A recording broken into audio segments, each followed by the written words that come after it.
In this video, we're going to take a look at Thailand church growth and the growth of institutions, schools, hospitals, from the late 1800s up through the pre-war period, just up before World War II. For Thailand, this period, the late 19th century, early 20th century, was a time of transition and change and expansion. The period marks significant growth in the church in northern Thailand, but also marks the expansion of mission institutions, schools, and hospitals. While the earlier part of this period shows strong growth, the latter part of this period, growth stagnated. The church was growing slowly. Why did this growth slow? What happened? How were institutions involved with this? Why did the number of baptisms slow down? Did institutions have a part in this? Do institutions help or do they hurt evangelism? So we'll have some time to think about this as we take a look at the growth of institutionalism and the growth, fast or slow, of the Thai church during this period. For Thailand, if we were to take a look at a map during this period, we'll see that in the late 1800s, around 1896, the modern borders of Thailand take shape. So this is because the English had colonial interests in Malaysia and Burma, and then on the western side of Thailand, of modern Thailand, there was French Indochina, so Cambodia, Laos, Vietnam. And the English and the French, they wanted to have a buffer state between their colonial interests. So that buffer state was Siam. So the English and the French got together and they basically decided upon the modern borders of Thailand. Over the course of about 20 years, about half of the territory claimed by Siam was taken by either the English or the French. Now, they could have tried fighting it. It would have been a losing endeavor. In many cases, the Siamese did not have any choice. The country was never colonized, but they did feel the negative impacts of colonialism as the English and the French took the territory they wanted around the edges of Siam. But eventually the borders did settle, and the English and the French, they said to Siam, inside these borders, that's you. That's your country. You take care of it, do what you want with it, but don't touch our interests outside these borders. So Siam took that to heart, and they decided to develop and to nationalize, to centralize all the peoples that were within their borders. During the late 1800s, there's a number of modern developments that came to Thailand. We previously talked about education and medicine. In this time period, in the 1880s, telegraph and telephone lines came to Bangkok. Electric lighting was introduced to the palace in 1884. Edwin McFarland, who was a missionary kid, as an adult, he continued living in Thailand and he developed the Thai typewriter. The reason why there's a couple letters on the Thai alphabet poster that are not used in modern Thai today is because they just wouldn't fit on the original typewriter. Fortunately, the king was not upset about like that, as Edmund McFarland feared, but the king said, that's great. You know, he ordered 100 machines to be used in government service. The first railroad line was built in Bangkok. It was a short line between the harbor and the city in 1893, but by 1920, the railroad reached all the way up to Chiang Mai. So instead of the 49 days that it took Daniel McGovey to travel by boat from Bangkok to Chiang Mai, the journey between Bangkok and Chiang Mai could just be made in 3 days, which was a huge reduction in travel time compared to previous. In the early 1900s, members of the royal family began to import automobiles and motor cars. So all these developments, they came first to the royalty and the nobility, but eventually they started to spread in Thailand. Development in the area of technology and communication transportation was taking hold in Thailand. What significance did this have for church growth? Well, getting around the country by train or by car was now quicker. There's still very few roads, but the train alone, that was a huge innovation in terms of missionary travel and communication. Fixed national borders affected missionary strategy. So whereas previously the missionaries could easily cross over into colonial French territory through the jungle, now that there was more fixed borders, the French did not want them going into what is now modern day Laos. Local Christians could still cross over those borders, and sometimes they did, but the missionaries could no longer make those journeys into what's now Laos or China, as they had previously. And modernization also strengthened nationalism, which is something we'll get to in the next video. Daniel McGilvery and fellow American Presbyterian missionaries, together with many northern Thai co-workers, they crisscrossed Thailand, sharing the gospel and establishing churches. In the 1880s and 1890s, there was a number of churches which were established outside of Chiang Mai. In 1868, it was the first Presbyterian church in Chiang Mai, which was established. 1885, Lampang. 1891, Lamphun. And then in the 1890s, first church was established in the city of Pre, in Nan, in Chiang Rai. 1899, Pitsanulot. And then the American Presbyterian missions also stretched over into Kengtung or Chengtung in Burma as well. Eventually, they gave this work over to the American Baptists in Burma. But there was lots of evangelism, there was lots of church planting going on.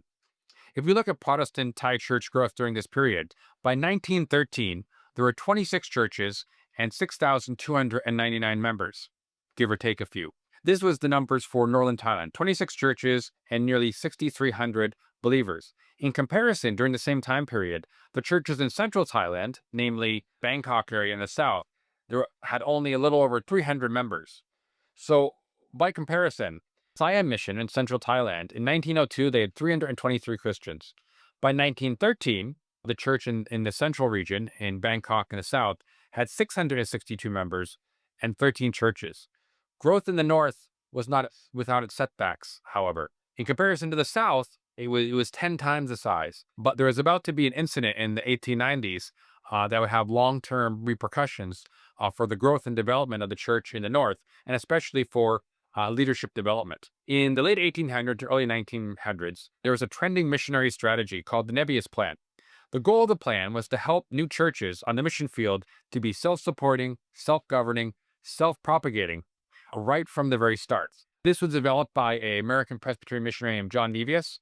When the missionaries brought it into Thailand, they only implemented it in part, and it wasn't communicated well. And there was problems, which created tensions. The missionaries in Thailand had heard about the Nebius Plan, and in particular, they really liked the self-support bit. They wanted the Thai churches, and this was implemented particularly in the north, the Thai churches to be able to support themselves. In 1894, at the annual Presbyterian meeting in Chiang Mai, a group of paid Thai evangelists that were paid by the mission, they were ordained as pastors, and they were appointed to churches. Previous to this, the churches in the north had only had elders. They hadn't had full-time pastors. But this group of men were ordained, they were assigned to churches, they were the pastors. At the same time, the mission was encouraging self-support, that these churches that had never had pastors before would also find the salary to pay these pastors. But communicating this change in policy, this shift towards self-support, it didn't go well. It was done poorly. It wasn't communicated clearly.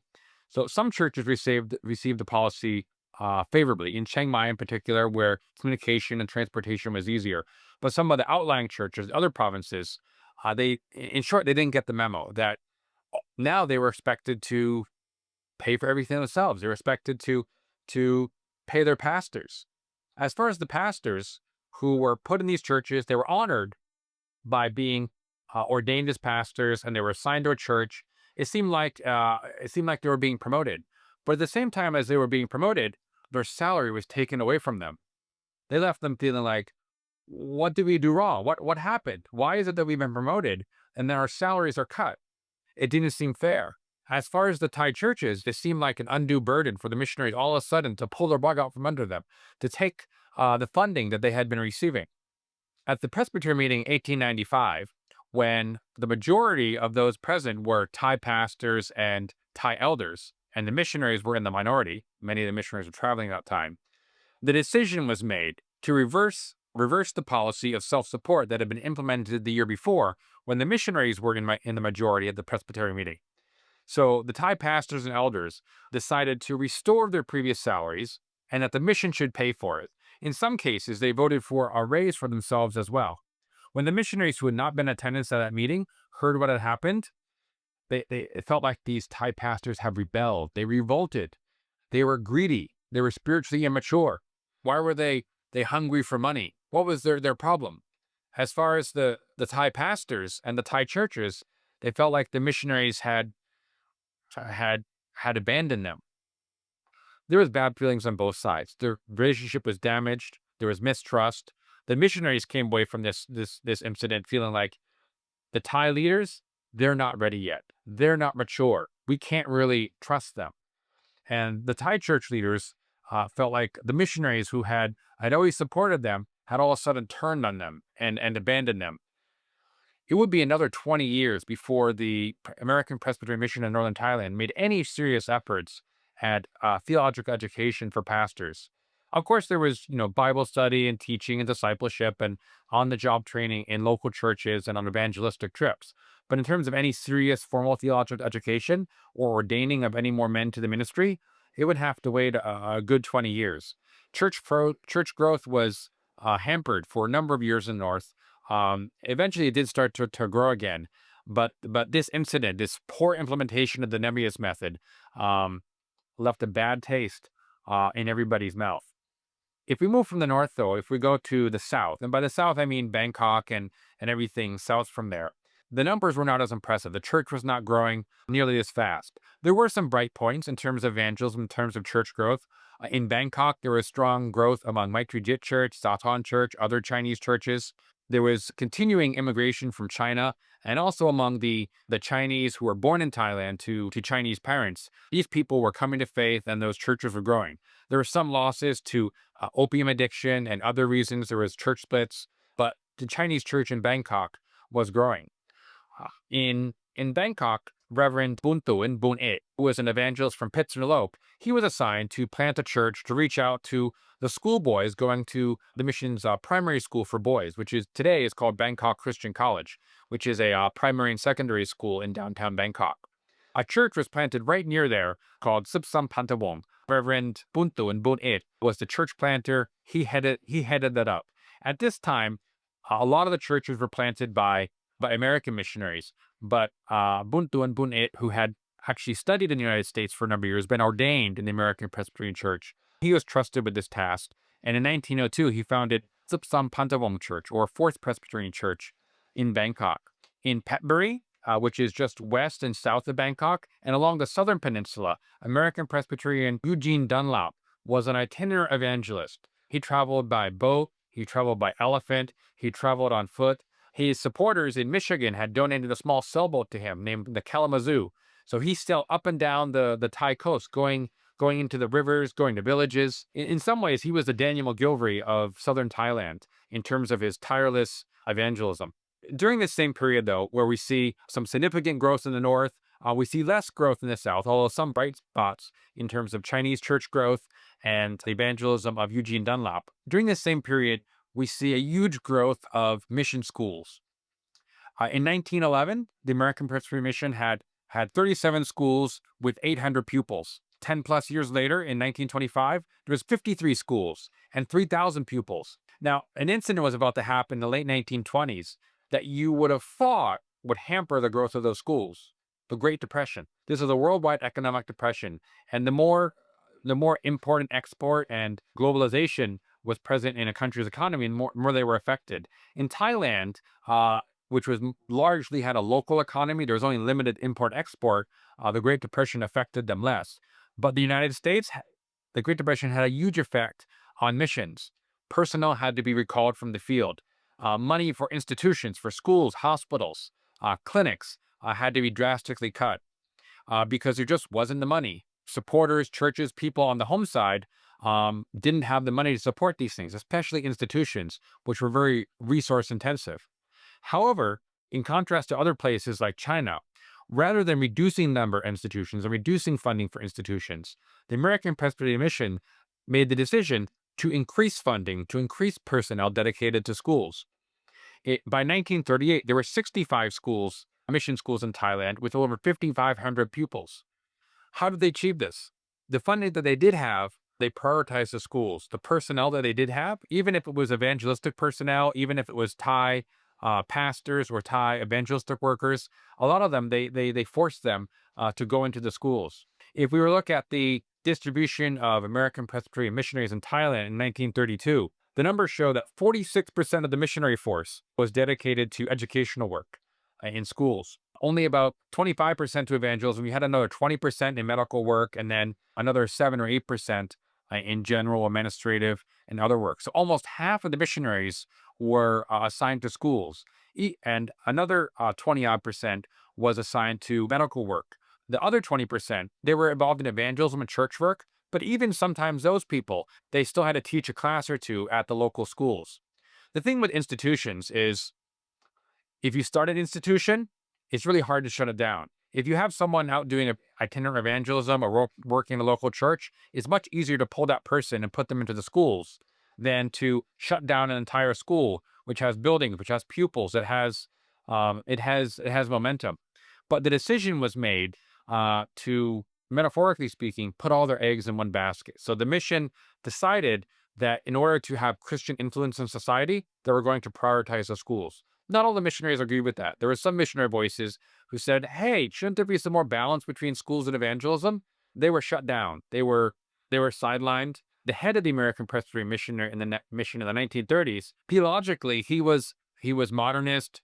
He was liberal. I don't use that as a derogatory term, but when you look at his actual theology and what he believed, which he held quietly, he wasn't argumentative about it, but he believed that the best way to influence Thailand towards Christ was through the schools, the example of the teachers, the moral example, teaching students how to be good people, to be virtuous people who love their country. And it was hoped that through the Christian example of the teachers in the schools, that some pupils would come to Christ. Very few did, but that was the strategy. During this period in the early 20th century, when we see schools and hospitals being majorly emphasized by the American Presbyterian mission, we see a slowdown in the growth of the church. Historically, and this may seem like a really obvious statement, when you do more evangelism, more people come to Christ. When you do less evangelism, fewer people come to Christ. These are all things that we're looking at from a human perspective. How does the Holy Spirit, where does the Holy Spirit work and where he doesn't work, how he decides what he's going to do? That's something that's inscrutable. We really can't get inside the mind of God.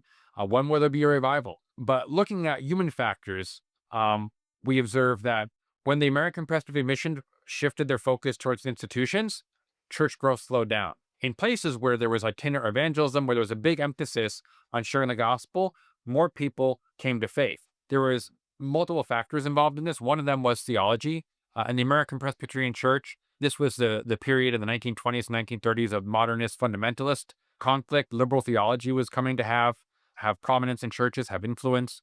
Social gospel was taking root in China, in Thailand, in other places. There wasn't open conflict among the missionaries on long theological lines, but there was certainly an influence of theology. Also, rising nationalism and national self-assertion would have a role in slowing down the church growth as well. In our next video, we're going to take a look at Thai nationalism before World War II and the pre-war revivals of Chinese evangelist John Su.